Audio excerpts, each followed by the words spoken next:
Muy bien, comenzamos un ratito con el ministro del Interior. Yo les anuncié que iba a estar el jefe de Estado Mayor de la Policía, el general Morán. Ha tenido un problema, es un día complicado, seguramente lo vamos a hacer en los días siguientes, pero esto me da más pie para tener esta interesantísima conversación y un poquito más de tiempo con Ben Schneider, que está por publicarse este libro Post-Crisis. Ben, gracias por venir. Gracias por la invitación. Es tu tercer libro. ¿De qué se trata ahora y de qué crisis hablamos y por qué ya estamos en la post-crisis? Bueno, centramos el tema en la post-crisis porque hablamos de la crisis internacional que detona en el 2008. Correcto. ¿No? Es para mí la primera gran crisis de la globalización.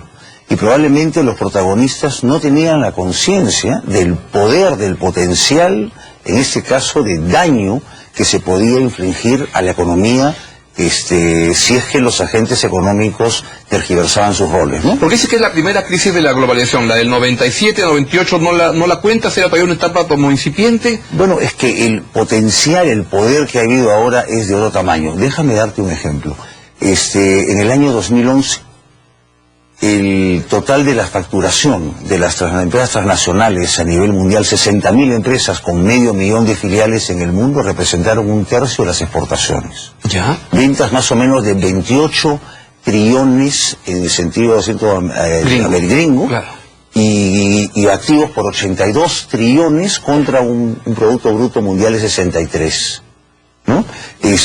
Apple, en agosto del año pasado, se convirtió en la economía número 19. Apple como compañía era la... ¿Por qué? Porque el valor de mercado era 622.000 millones de dólares, siendo Suiza el número 18 con 660.000 millones de Producto Bruto Interno. El market cap, o el valor de mercado de Apple, equivalía al PBI sumado de los 85 países más pobres. Wow. Entonces, eso ya es en la post-crisis. En la pre-crisis había ya una situación donde el poder de las empresas de todo tamaño, porque recordemos que... ¿Eso no era así antes? ¿La General Electric no valía por 100 países o algo así? Puede ser que antes podíamos hacer esa cuenta, pero lo que claramente el poder de estar entrelazados, ¿no es cierto?, y la repercusión de las decisiones tenía ahora una potencia a la N. Así es. ¿No? Yo no creo, ahí este famoso escritor Tom Friedman, ¿no?, que es columnista también del New York Times, decía que él ha sentido pavor en su vida 4 veces. ¿Ah, sí? ¿No? Con la crisis de los misiles en Cuba, ¿no?, con la muerte del presidente Kennedy, con el ataque a las Torres Gemelas, y en septiembre del 2008, con Lehman Brothers, cuando empieza la caída, entre septiembre y noviembre se inyectaron 900.000 millones de dólares en la Reserva Federal para salvar a empresas que eran muy grandes para caer. Entonces, si vemos eso de la mano con lo que ha sucedido en las últimas 2 décadas en cuanto a reducción de la pobreza, ¿no?, la revista The Economist tiene su número anterior, sí, ¿no?, 1 billón americano, 1.000 millones de personas abandonaron la pobreza en los últimos 20 años. En América Latina en la última década 73 millones, 10% de eso casi en el Perú. El Perú redujo más de 7.300.000 compatriotas salieron de la pobreza. en ese tiempo, esas 2 décadas. ¿No? En los últimos 8 años en el caso del Perú. Es una reducción más reciente porque hemos acelerado hacia el final. Sin embargo, el tema no termina con pobreza. Si vemos el surgimiento de la clase media, el McKinsey Institute, ¿no?, ha calculado que en los últimos 20 años se duplicaron el número de consumidores en países emergentes, llegando a 2.400 millones de personas. Y para el 2025 se va a volver a duplicar. Hoy representa el 30% del consumo mundial, los países emergentes, y el 2025 va a representar más del 50%. Entonces, no solamente hay una reducción importantísima de la pobreza, sino que hay una generación potente de clase media. Un ejemplo, tomemos la industria de telefonía celular. A ver. En el mundo hay 6.000 millones de abonados. En todo el mundo, 6 Sí. millones de personas que tienen, o para Sí. líneas telefónicas. Sí, digamos, líneas celulares. ¿Cuántos años tomó a esta industria capturar el primer billón, a los 1.000 millones primeros? ¿Cuánto fue? 20 años. Pero ¿Cuánto luego ha demorado el último billón? 15 meses. Claro. ¿Okay? No existe penetración de ninguna tecnología, ni servicio, ni en agua, ni en electricidad, ni en televisión, ni en Internet. ¿Y qué significa eso? Que se están entrando poco a poco, pero hay un momento en el cual despega enormemente. Bueno, yo creo que es un reflejo de lo que está sucediendo, esta revolución, que la están produciendo gobiernos que se están valiendo de políticas pro mercado en esta era de globalización, macroeconomía estable, competitividad, ¿no es cierto?, reglas claras, y el otro lado, yo quiero decirlo con todas sus letras, el aporte de los empresarios de todo tipo de empresa mediana, pequeña y grande, que son las que están, digamos, gestando esta revolución, ¿no? Entonces, a esta dicotomía, Augusto, por un lado, tú dices, mire, cuando se dan las condiciones, cuando se gestiona profesionalmente, seriamente, la gestión puede ser una actividad muy noble, porque no existe instrumento social que puede permitir ayudar, ver crecer y darle satisfacción a personas que dedican muchas horas de su vida a la labor, ¿no? Obviamente esto acompañado con lo que tienen que hacer los estados, los gobiernos. Nadie puede sustituirse al otro. De la misma manera, cuando no se gerencia con creatividad y compromiso, y voy mucho más allá del concepto de responsabilidad social, o últimamente el planteamiento muy interesante de Michael Porter sobre valor compartido, donde es no solamente hablar en forma reactiva de responsabilidad social, sino incorporar en tu ir más allá de esos Por conceptos. ejemplo, si estamos hablando de una operación de retail, de un supermercado que actúa en una región específica del país, poder incorporar productos de la región, valga la redundancia, de comunidades nativas, darles, ¿no es cierto?, capacitación para que puedan mantener un estándar de calidad, de sanidad, y poder incorporar sus productos. ¿Y está ocurriendo eso? Está ocurriendo. ¿O es algo que está por ocurrir todavía? Está ocurriendo, y eso es la definición de share value o valor compartido. Pero yo voy mucho más allá. Así como el ser humano se siente pequeñito cuando viene un tsunami como el que vimos por la, ¿no es cierto?, la televisión en Japón, y veíamos lo pequeño que puede ser el ser humano, la situación que hemos vivido en el 2008, por eso que yo hablo en el libro Post-Crisis de una época de cambios que cabe duda, que hay época de cambios a un cambio de época. ¿Por qué? Porque el campanazo que hemos vivido, o sea, la advertencia que tenemos de que esto si se repite, mira lo maltrecha que está la economía mundial. Así estamos recuperándonos, pero la verdad sea dicha, fue difícil pronosticar la crisis, es difícil pronosticar el desenlace. No sabemos. Hace 3 meses teníamos un panorama acá en el Perú, y hoy yo critico ciertamente de que empecemos a deprimirnos, digamos, ¿no? Porque no es así. Tenemos un crecimiento saludable. Ha cambiado en 3 meses de manera relevante. Bueno, hay un tema en ciertos sectores, ¿no es así? Y hay un poco de especulación si el gobierno de Estados Unidos o la Reserva Federal va a empezar a retirar. Exactamente. ¿Cierto? Bueno, eso es cierto.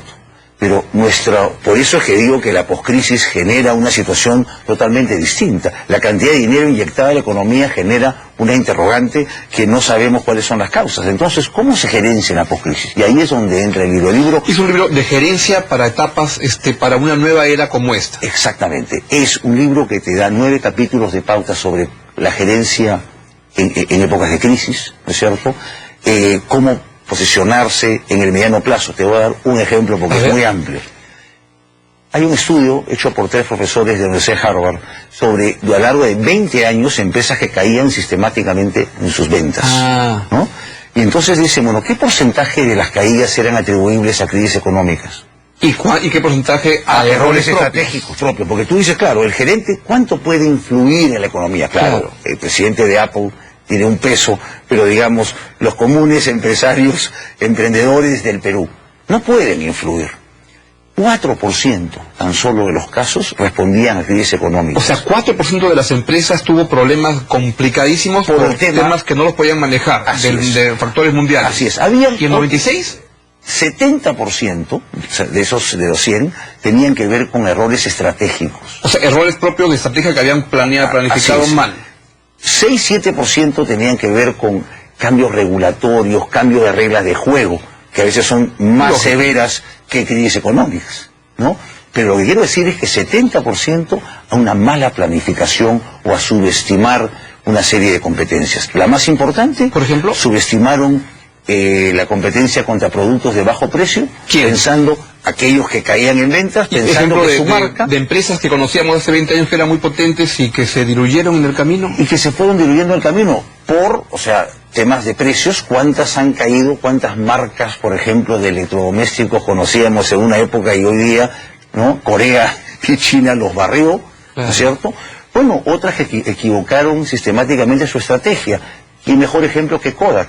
La resistencia, clásico, ¿no? La resistencia a no dejar el margen alto del film. Y lo que sucede es que en épocas, y esto no es un cliché, Augusto, en épocas de cambios, ¿no? Cuando el sentido de la urgencia es bajo y el de complacencia es alto, todo se hace más difícil, ¿no? Y nosotros tenemos que entender que tenemos que permanentemente estar en alerta, casi como una central meteorológica, ¿no es cierto?, que va midiendo los impactos de lo que va pasando. Acabamos de hablar del ejemplo que te decía de la telefonía celular, ¿no es así? ¿Cómo puede cambiar eso el negocio de tarjetas de crédito? ¿Cómo puede cambiar eso el negocio de tantas cosas, convertirse en una billetera electrónica? Entonces, el libro va en esa dirección. Retos, ¿no es cierto?, claves que uno tiene que seguir, habilidades, herramientas y tendencias, ¿no?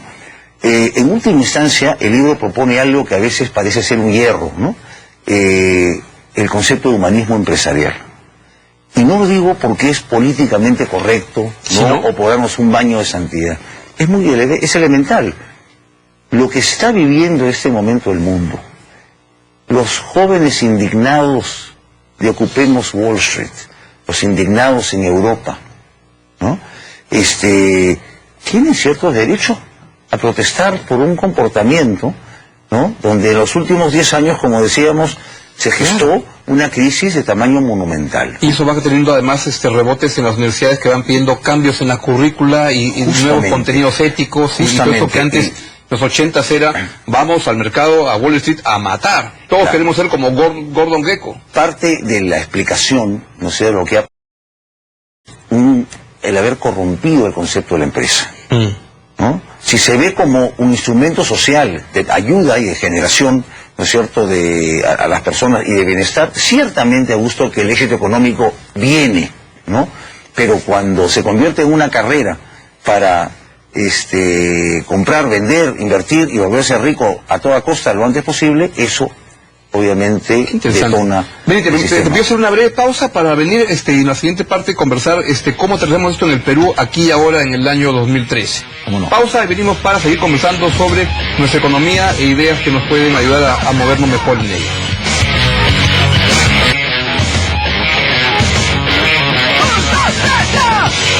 Muy bien, estamos conversando, la verdad que estoy muy entusiasta con esa conversación con Ben Schneider, de este libro Post-Crisis, de lo que usted está escuchando, cómo manejar los tiempos nuevos. Ben, y tú además, de empresario, eres director de la escuela del MBA de la Universidad del Pacífico, ¿no? Así es. Y ahí que te quería preguntar, ¿cómo se está preparando a los muchachos para estos nuevos tiempos y este humanismo del cual hablas, que de repente puede haber gente que diga...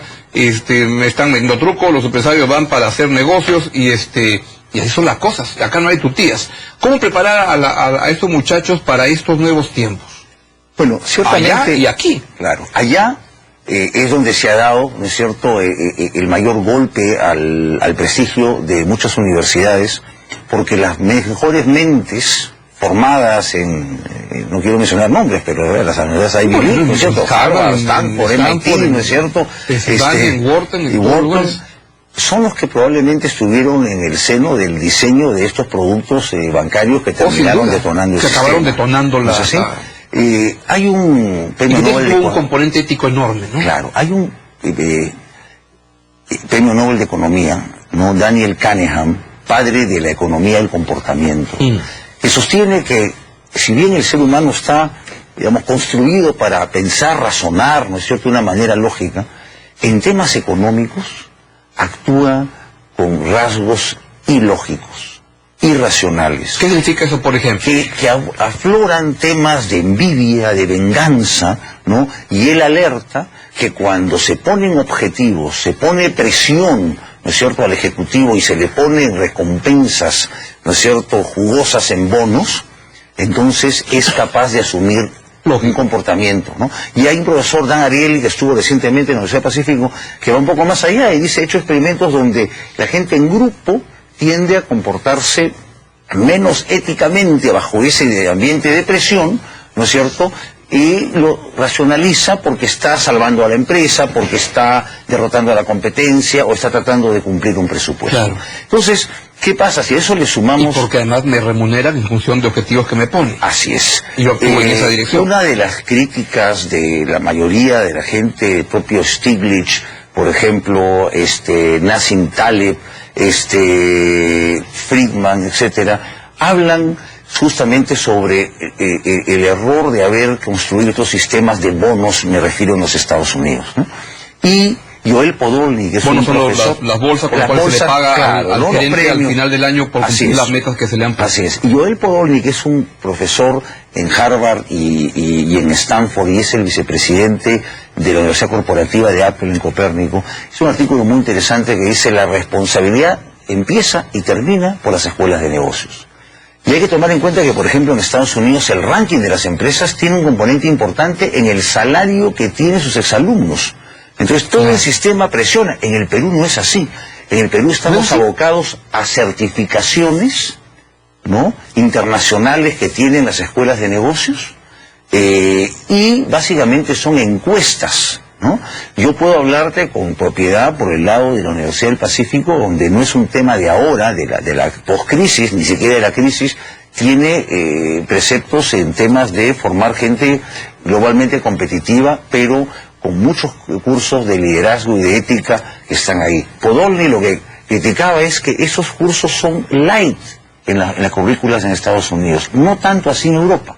Eso ha ido cambiando, ¿no? Porque en la última década ha habido mucha presión por lo que tú decías de ese componente de la falta de ética como un factor que detonó la crisis del año 2008, con cosas que se inventaron que no tenían sentido, comenzaron a meterle más cursos, pero pienso que todavía no es suficiente. Bueno, ciertamente hay un cambio, ¿no? Tan así que Podolny ha ido más lejos, ha dicho lo siguiente: cuando uno se somete a una cirugía, ¿no es cierto?, tú buscas un médico que tiene que estar colegiado. No va a comprar un departamento, no tienes que ver que el calculista esté colegiado. Así es. Sin embargo, con lo que estamos viendo... ¿Con un gerente qué cosa buscas? Ahí está. Pues él dice, la capacidad de hacer bien, de generar prosperidad, como hemos visto con las estadísticas en la primera parte de la entrevista, es un hecho. No hay mejor forma de desarrollarnos que fomentando la inversión, y la inversión, puestos de trabajo, productividad, innovación, bienestar social. Pero tenemos que cuidar cómo formamos a nuestros MBAs, a nuestros futuros empresarios, gerentes, y también inclusive en las escuelas, ¿no?, porque ciertamente su capacidad de hacer daño también puede ser alta. Entonces Podolny dice, propongo que seamos capaces de retirar el título a un MBA y publicarlo en la página web de Harvard, por ejemplo. Si es que consideramos, ¿no es cierto?, que en un comité ético, que tal o cual exalumno no se ha portado a la altura de las circunstancias. Interesante. Por último, acá hay 4 patas, ¿no? Número 1, los consumidores, probablemente la más importante. Estamos en una era donde el que manda es el consumidor, las redes sociales, ¿no es cierto?, son muy poderosas. Y hoy por hoy están de acuerdo, ellos están vigilando, no solamente a quién le compro, sino cuál es su historia. Es un consumidor mucho más, con más capacidad, que puede ir a una tienda con iPad y cuando está mirando que el precio al otro lado y le dice, mira, en el de al lado me está vendiendo tanto, ¿cómo es? Así es. Y inclusive, ¿qué pasa? ¿Cómo trabaja? ¿Cómo trata a su gente? ¿Qué historia hay detrás? ¿No es cierto? El segundo son las escuelas de negocios, que ciertamente es la cuna, como dice, ¿no? El tercer tema es los reguladores, los entes reguladores. La banca, por ejemplo, si hubiera estado adecuadamente regulada, probablemente esto no hubiese pasado. Las empresas que miden los riesgos, ¿no es cierto? Moody's y las otras, bueno, tienen que tener un rol muy claro, porque no puede ser de perverso donde quien le paga es aquel que le ha pedido que le mida el riesgo con los instrumentos. Y los empresarios, que hoy en la poscrisis toman conciencia de que el poder, así como tienen el poder de hacer bien, ¿no es cierto?, el poder de hacer daño y autodestruirse es enorme. Oye, Beni, ¿y este libro para quién va dirigido? Se me ocurre, por ejemplo, alguien como el presidente Ollantumala, ¿le convendría leerlo? Bueno, yo he tratado de hacer un libro que no sea solamente dedicado a un gerente de un rango alto, ¿no es cierto? Está hecho un estudio coloquial para que una discusión amplia porque está a un precio muy barato.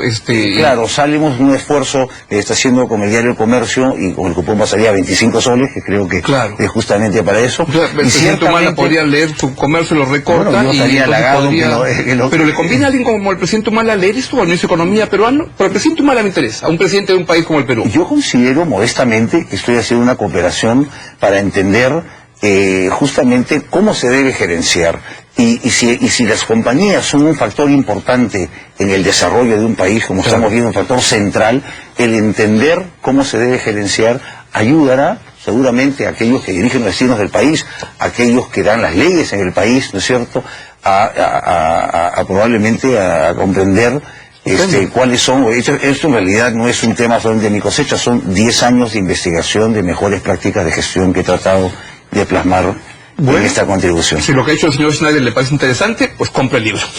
Muchas gracias, Denis. Gracias a ti. Mucha suerte, la verdad que se ve espectacularmente interesante. Muchas gracias. Vamos a una breve pausa y ya venimos con más cosas que le voy a contar esta noche aquí en Buenas Noches.